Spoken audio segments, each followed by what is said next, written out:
안녕하세요, 리크리어입니다.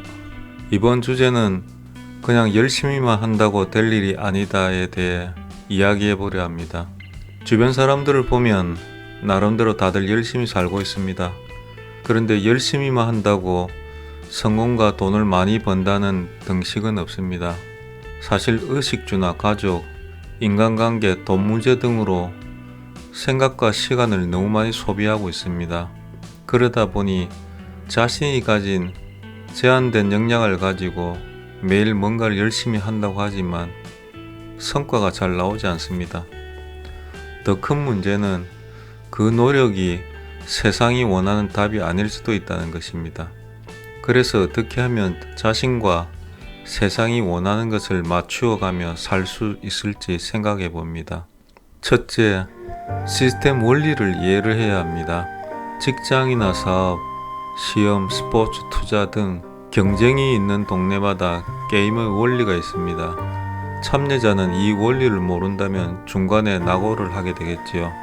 예를 들면 그냥 공부만 열심히 한다고 다 시험에 합격하는 것이 아닙니다.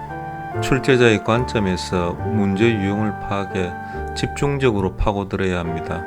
다 맞추기 위해 넓게 공부하다간 지쳐서 포기할 수도 있습니다. 둘째, 일의 범위를 좁혀야 합니다. 보통 자신의 생각과 경험에 의존해 원하는 결과를 만들어 갑니다. 그런데 자기 생각에만 빠져 다른 사람들도 좋아할 거라는 착각에 빠지는 오류를 범할 수 있습니다. 또한 자신의 방법이 최선이라 믿고 혼자서 열심히 하지만 구체적인 성과가 안 나올 수도 있습니다. 그래서 관련된 이해관계자들의 니즈를 파악해 할 일의 범위를 좁혀나가는 것이 중요합니다. 셋째, 핵심 포인트를 찾아야 합니다. 우리에게 생소한 일은 좀 막막할 때가 있습니다. 그렇게 되면 핵심은 못 잡고 곁다리 일에 시간을 많이 낭비할 수 있습니다. 건물을 세울 때 기둥이 핵심이라 그곳에 공을 많이 들여야 합니다.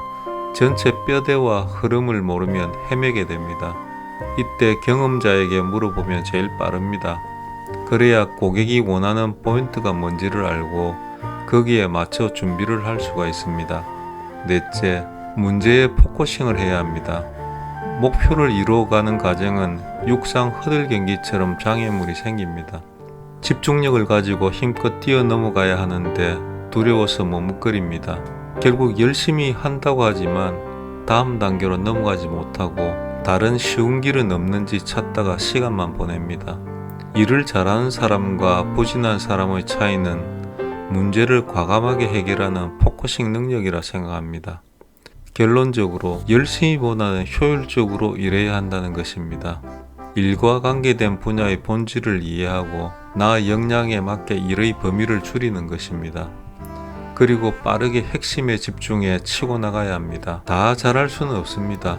다 잘하려 하다가 죽도 밥도 아닌 경우가 생길 수 있습니다. 살면서 열심이란 말을 만병통치약처럼 사용해왔지만 실제는 수박의 겉만 핥고 있었는지를 뒤돌아보게 됩니다. 이상 리클이었습니다.